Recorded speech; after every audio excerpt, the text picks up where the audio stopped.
Recording start in 5, 4, 3, 2, 1. Start.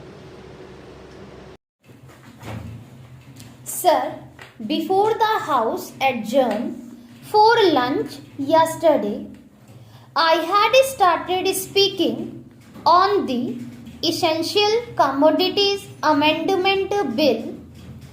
I have got here with me the bill as introduced. In the statement of objects and reasons, the government pointed out that in certain cases it might be necessary for them not to award punishment prescribed in the law as it exists at present, but to 4 feet apart of the deposit. This relates to minor offences under the Essential Commodities Act. I can quite understand this, and generally, therefore, nobody would oppose this thing. But the question that I wish to raise in this connection before the House is the manner in which this act is being implemented by the government and also by the state governments. I mention the state governments because here is a measure which is sponsored by the Ministry of Food and Agriculture, and in regard to many aspects of which I believe the central government has concurrent jurisdiction, but much is left to the states. Our experience has been especially in the state from which I come, namely West Bengal, that this act is not implemented properly by the state authorities because of various connections of certain people high up with the big business and others indulging in speculation, hoarding, and so on. The result has been that whatever should be done had not been done.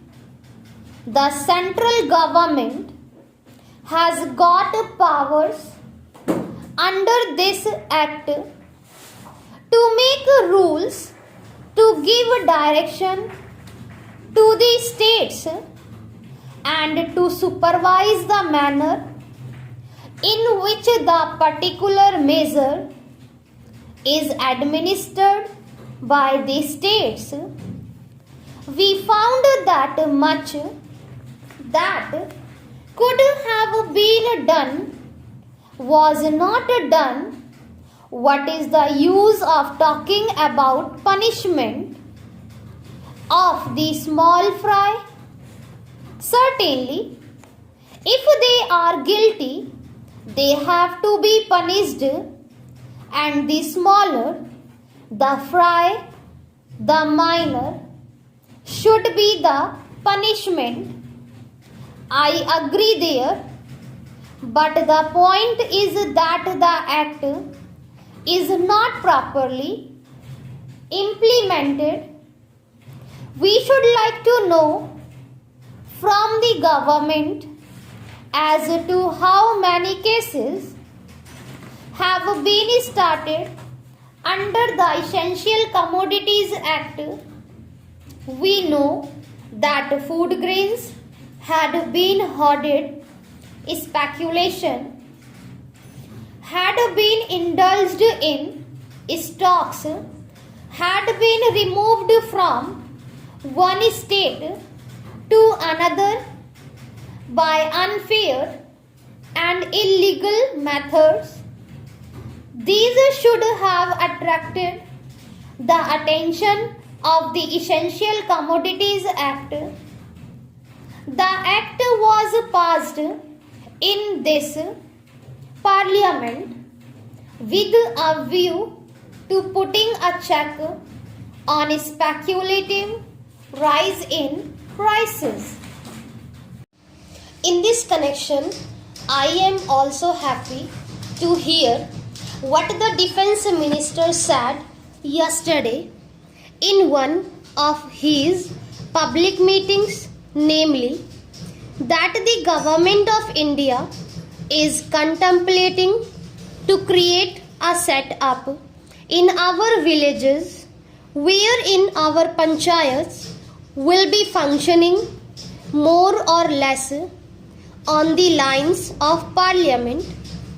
Unfortunately, he did not elaborate that point further, and the press has not thrown any more light on what exactly means. But if it means that the panchayats will be in charge of the resources that are available in the villages, that they will be in a position to determine how best the productive efforts in the villages are to be directed, and in what direction determine what targets are to be achieved. And when the production is there and there is a surplus to be exchanged with other centers in the country, that the panchayats will have their say in the matter on what terms this surplus will be exchanged with other centers in the country. Then I think a very valuable step forward in the direction of building our economy on a decentralized basis will have been taken.